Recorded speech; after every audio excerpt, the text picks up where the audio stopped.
It is September 9th, in the year 80 AD. The Emperor Titus stands in the imperial box elevated above the crowd. Around him, 80,000 people pressed together under an awning of stretched linen. The smell is a mixture of sawdust and stone and human heat. Below, the sand is still fresh. The trapdoors in the floor have just been tested. The hydraulic lifts, yes, hydraulic lifts, are loaded and waiting beneath the arena. The games are about to begin. For 100 days, they will not stop. Now stand in that same space today. The sun comes in from the south. It always does. And it comes in at a strange angle, not because the day is late or because you are standing in the wrong position. It comes in because there is nothing there to stop it. The entire southern wall is gone. Not damaged, not weathered down to a low ruin. Gone. The upper tiers, the middle arches, the entire exterior ring, removed. What remains is the northern two-thirds of the structure, intact enough to be immediately recognizable from any photograph anywhere in the world. But the rest is missing. Most visitors assume it was a war, an earthquake, something violent and sudden, and that assumption is not entirely wrong, but it is incomplete in ways that most accounts do not fully address. Because when you begin to ask exactly what happened to that stone, not in general terms, but precisely, physically, materially, the story becomes something different, something that raises a question not just about destruction, but about how we understand the relationship between civilizations and the material they leave behind. Let us start with what researchers generally agree on. The Colosseum, formerly called the Flavian Amphitheater, was commissioned around 70 AD by the Emperor Vespasian on land that had been artificially drained from a lake attached to Nero's private palace. Construction began immediately. The site required substantial earthwork before a single stone was laid. According to conventional history, the structure was completed in roughly 10 years. It opened in 80 AD under Titus, Vespasian's son, who had already become emperor by the time the building was finished. The scale was extraordinary. The outer wall stood nearly 49 meters high, roughly the height of a modern 16-story building. The elliptical footprint measured 188 meters along the long axis and 156 meters along the short. The arena floor itself, covered in sand, measured 83 by 48 meters. Beneath that floor, a network of underground corridors, rooms, shafts, and lift mechanisms that archaeologists have spent more than a century mapping. The primary building material was a volcanic stone called travertine limestone, quarried in Tivoli, about 30 kilometers from Rome. Researchers estimate that roughly 100,000 cubic meters of travertine were used in the structure's construction. The blocks were large, many weighed several tons, and they were moved from the quarry to the building site on wagons pulled by oxen, across a purpose-built road. The mortar holding much of the structure together was Roman concrete, a mixture of volcanic ash, seawater or fresh water, and aggregate, which is now understood to have been exceptionally durable. In some configurations, Roman concrete is known to become stronger over time as mineral crystals form within its matrix.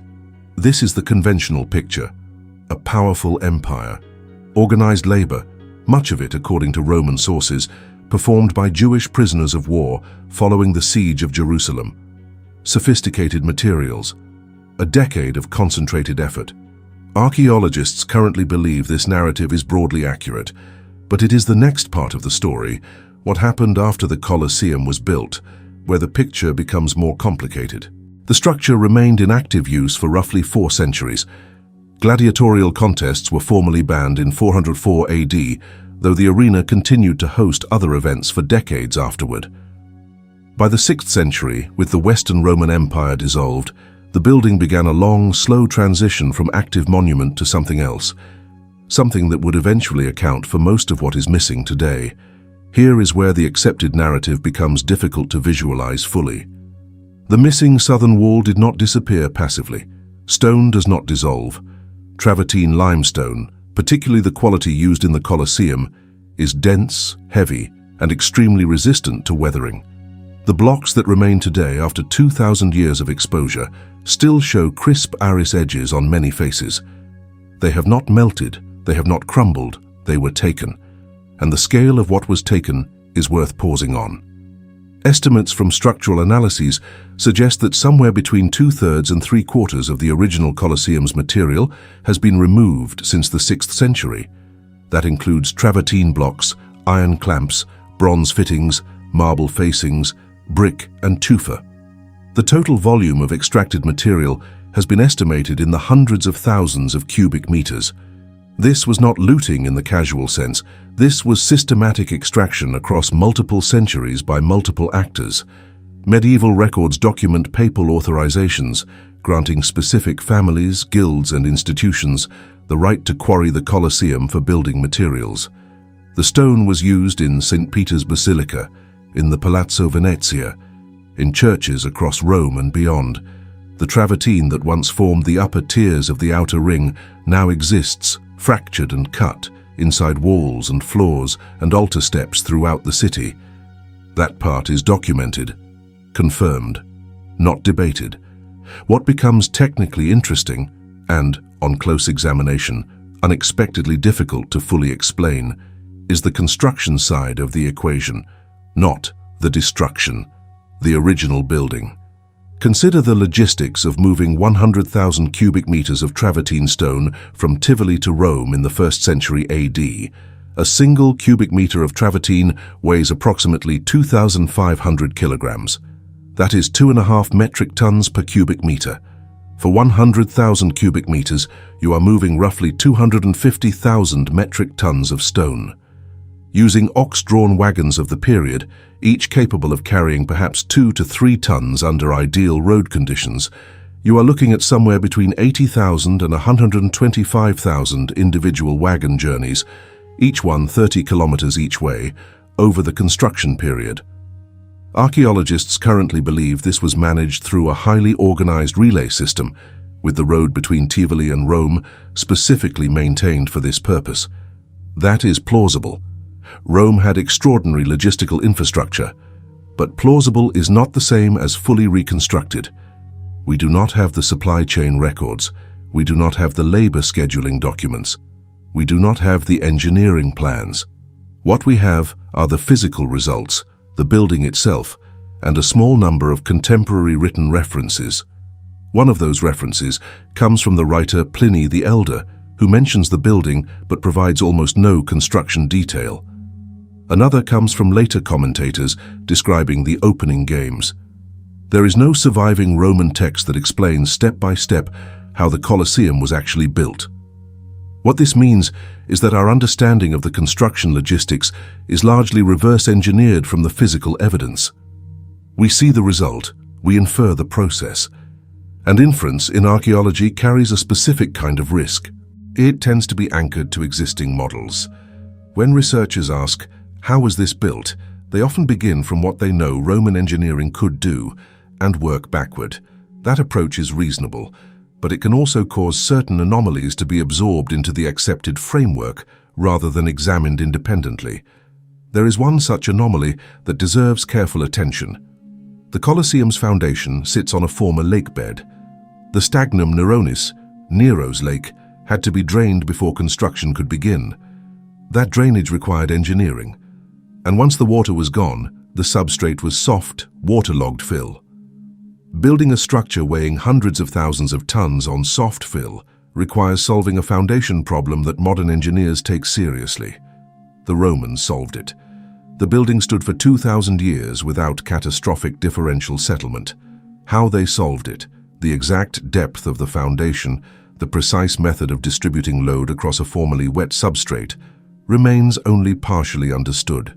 Some excavations have reached the foundation level, but full characterization of the ground preparation across the entire elliptical footprint has not been completed. That gap is not a conspiracy, it is simply an incomplete record. But it is worth holding in mind as we continue. Not all researchers approach the Colosseum's history from the same angle. The dominant interpretation, Roman imperial engineering at its most capable, executed with organized labor and advanced but explicable technology, is widely accepted. Most archaeologists working on the site operate within this framework. It is well supported by comparative evidence from other Roman construction projects. But within that broad agreement, specific questions generate genuine friction. One concerns timing. The Colosseum is conventionally dated to a 10-year construction window, roughly 70 to 80 AD. This dating comes partly from written sources, particularly a reference to the dedication in 80 AD under Titus, and partly from architectural analysis. A minority of researchers have pointed out that 10 years is an extremely compressed timeline for a project of this scale. Not impossible, but compressed. For context, modern construction of similarly scaled structures, with steel, motorized equipment and computerized project management, typically takes between 5 and 10 years. The Colosseum was built with hand tools, animal power, and rope. The counter-argument is that Rome deployed enormous labor forces simultaneously on different sections. Construction was not sequential, but parallel. Multiple tiers could theoretically be raised at the same time on different quadrants of the ellipse. This is technically reasonable, but it requires a level of coordination, real-time management of thousands of workers across a continuous elliptical structure that ancient project management would have found genuinely demanding.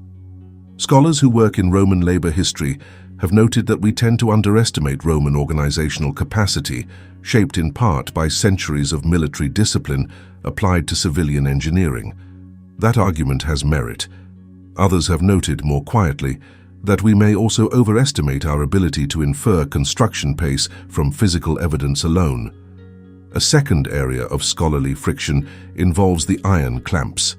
The travertine blocks in the Colosseum were originally held together not just by gravity and precise cutting, but by iron clamps set into channels cut in the stone. These clamps, estimated to have numbered in the hundreds of thousands, were systematically extracted during the medieval period.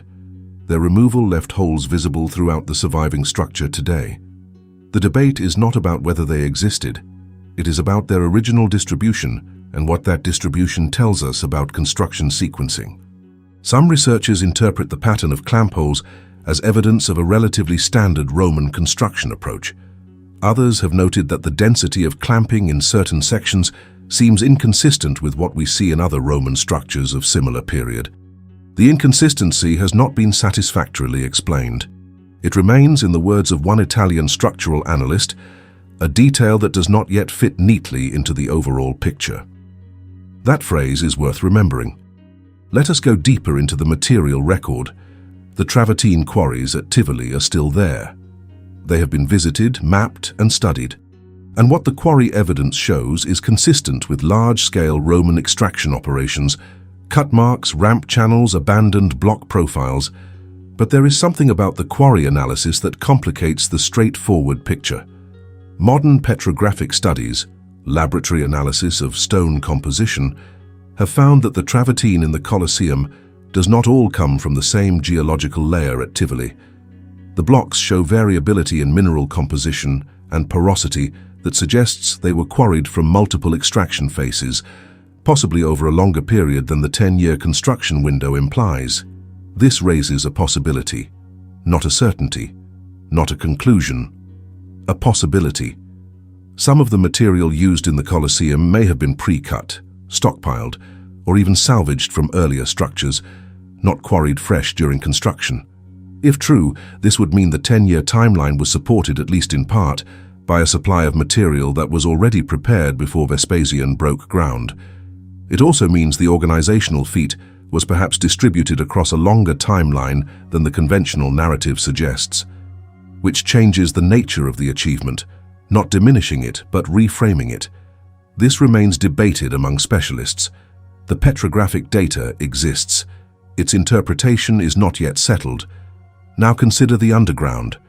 The hypogeum, the network of tunnels and rooms beneath the arena floor, was not part of the original design.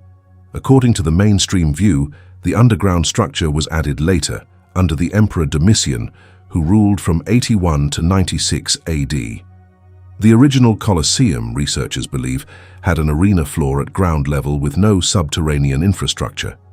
Domitian's modification required excavating beneath a structure that was already standing. This means tunneling below active foundations, removing substantial volumes of earth and rock, and installing a complex infrastructure of walls, arches, corridors, and shafts, all while the building above remained structurally intact. That is not routine construction. That is a technically precise intervention into an existing load-bearing structure. The hydraulic mechanisms, the lifts used to raise animals and scenery to arena level, required water management in an underground space. Water management beneath a building on formerly waterlogged substrate. In the 1st century AD. How this was engineered in detail is still a subject of active research. The hypogeum has been systematically excavated and mapped since the early 2000s. What researchers have found is a system more complex and in some ways more precisely constructed than earlier scholarship assumed. This means our picture of the Colosseum has been revised at least once within living memory. And the revision moved in only one direction, toward more complexity, not less. Pause on that for a moment. Every time we have looked more carefully at this structure, we have found it to be more sophisticated than we previously believed, not less. Now let us talk about the missing material again, but from a different angle. When the medieval extraction happened, it was not random. The pattern of what was taken and what was left is informative. The exterior-facing stones, the travertine, were heavily extracted. The interior concrete core was largely left alone. The brick-faced concrete walls and vaulting that form the skeleton of the structure were not economical to remove. The smooth-cut, easily reusable travertine blocks were. This tells us something about the technical sophistication of the medieval builders who extracted the material. They understood which elements were structurally redundant and which were load-bearing. They were not ignorant quarrymen tearing at a ruin randomly. They were selectively mining a standing building with structural awareness. This reframes what we thought we understood about medieval engineering knowledge. These were not people who had forgotten Rome. In some specific practical ways, they were still using Rome, still reading the structure, still understanding what it was made of, still capable of extracting from it selectively. And yet, by the time they were finished, roughly 1,000 years of extraction had removed something in the range of 300,000 tons of material from the structure. That number, when you hold it alongside the 250,000 tons originally moved to build it, creates an uncomfortable symmetry. The Colosseum took perhaps 10 years to build. It took roughly 1,000 years to partially dismantle. The rate of construction was dramatically faster than the rate of destruction, even when the destruction was intentional and organized. That asymmetry is worth noting, not because it proves anything, but because it suggests the original construction operated at an intensity and efficiency that is difficult to fully account for, even with everything we know about Roman engineering. One more layer. The Colosseum sits on a specific orientation. Its long axis runs roughly northwest to southeast. This is not perfectly aligned with the cardinal directions, but it is not random either. Several researchers have noted that the orientation corresponds to the alignment of the rising sun on a specific date, possibly a Roman religious holiday, or a date significant to the Flavian emperors who built it. The alignment is not precise enough to confirm an intentional astronomical relationship definitively, but it is consistent enough that the question has been raised in peer-reviewed literature. What it would mean if the alignment was intentional is not clear. Roman temples were often aligned with sunrise directions. Applying similar thinking to a public entertainment venue would be unusual, but not without precedent in ancient architecture. This remains debated. No consensus exists. The Colosseum is not alone in presenting this particular combination of features. Across the ancient world, several large-scale structures share a pattern that is worth examining carefully. They were built with a precision and organizational complexity that later civilizations found difficult to replicate. And in many cases, those later civilizations responded by quarrying the original structures rather than building comparably from scratch. The pyramids of Giza were used as quarries during the medieval period. The outer casing stones, millions of them, were systematically removed for construction in Cairo. The structures we see today are the cores, stripped of their original finish. What they looked like when complete is something we reconstruct from residual evidence and written descriptions. The temples of Karnak in Egypt were modified, extended, and in some sections dismantled by successive rulers over thousands of years. Material from older sections was incorporated into newer construction, a practice called spolia that recurred throughout the ancient and medieval world. The Baths of Caracalla in Rome, a structure built roughly a century and a half after the Colosseum, used the same travertine sources, the same concrete technology, and comparable labor organization, yet their scale exceeded even the Colosseum in total volume. And they too were subsequently quarried. The pattern is not coincidental, it is systemic. Large ancient structures, built with high-quality materials and precise construction, became de facto quarries for subsequent civilizations that lacked either the organizational capacity or the political will to generate equivalent building campaigns from raw materials. There is a particular phrase from historical scholarship that applies here: accumulated construction debt. The idea is that later civilizations lacking the surplus labor and organizational systems of imperial predecessors effectively borrowed capital from the built environment those predecessors left behind. Medieval Rome was, in this sense, living on Flavian savings. But what this pattern also reveals, when you look at it across multiple sites and multiple civilizations, is something subtler. The civilizations that came after, the ones doing the quarrying, were not incapable builders.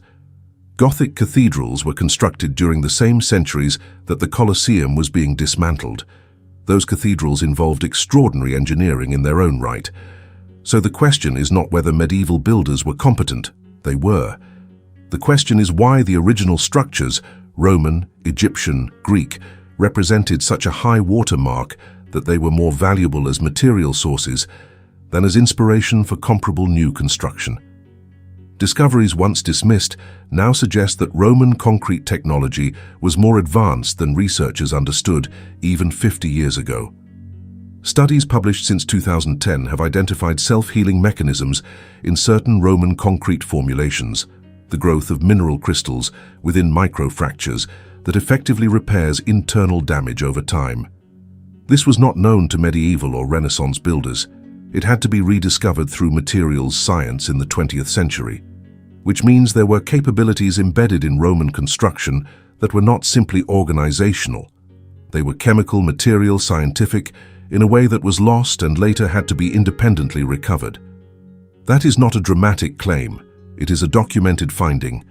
What it complicates is our assumption that ancient construction was simply a cruder version of what came later. In some specific dimensions, it was not. Let us stop here and be precise about what we actually know and what we do not. We can measure the Colosseum's dimensions to within millimeters. We can identify the geological origin of its stone. We can map every surviving corridor and vault in the hypogeum. We can date the structure's construction to within a decade. We can document the centuries of extraction that removed a majority of its original fabric. All of that is measurable, confirmed, part of the permanent record. What we cannot reconstruct is the experience of building it. We do not know how the workforce was organized at the level of daily operations. We do not know how materials were scheduled and delivered across a 10-year period without inventory systems in the modern sense.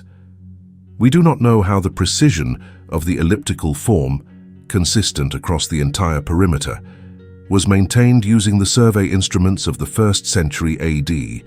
We know it was done. The evidence is undeniable.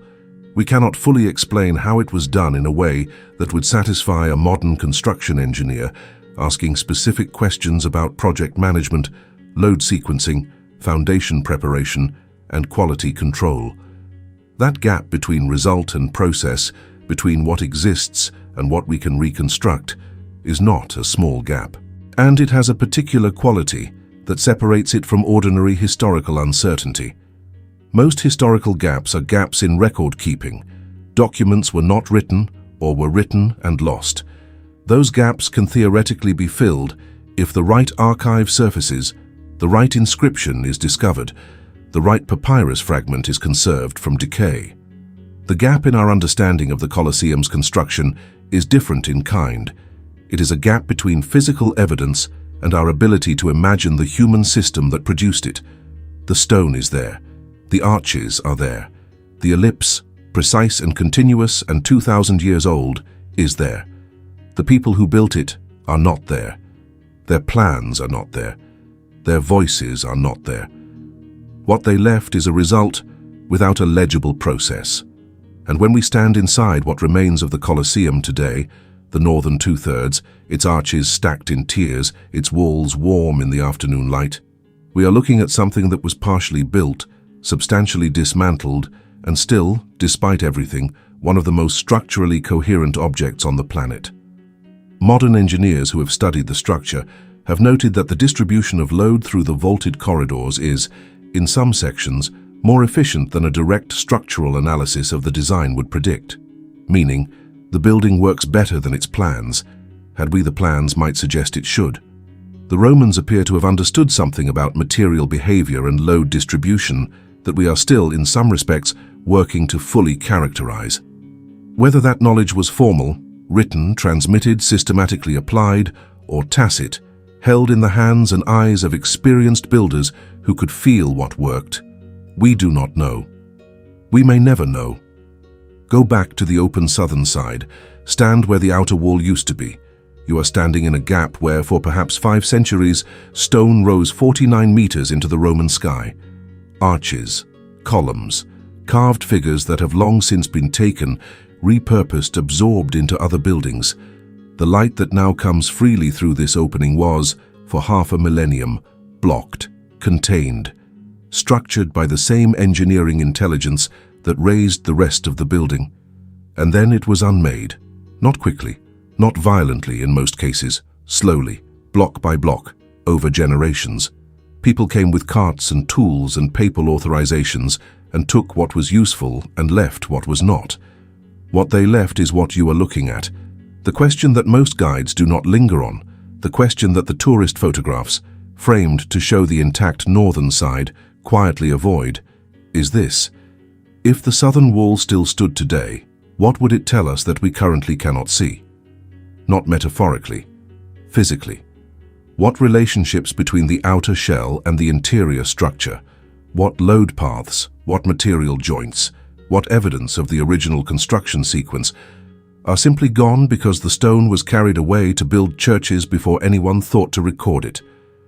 The Colosseum we study today is not the Colosseum that was built. It is the Colosseum that survived. And those are not the same thing. The structure that remains is extraordinary. It has earned every word of admiration directed at it across 2,000 years. But it is a fragment. And the more carefully you look at the fragment, at its precision, its material intelligence, its still unexplained efficiency, the more the missing portions feel like something beyond simple loss. They feel like evidence. Evidence of something we built and then forgot how to build and then quietly dismantled for parts. The awning is gone. The 80,000 voices are gone. The sand is gone. The arches are still there, patient and exact, holding weight they were designed to hold in a language of stone and curve that we can admire but can no longer fully read. What were we once? And what did we lose when we started taking it apart?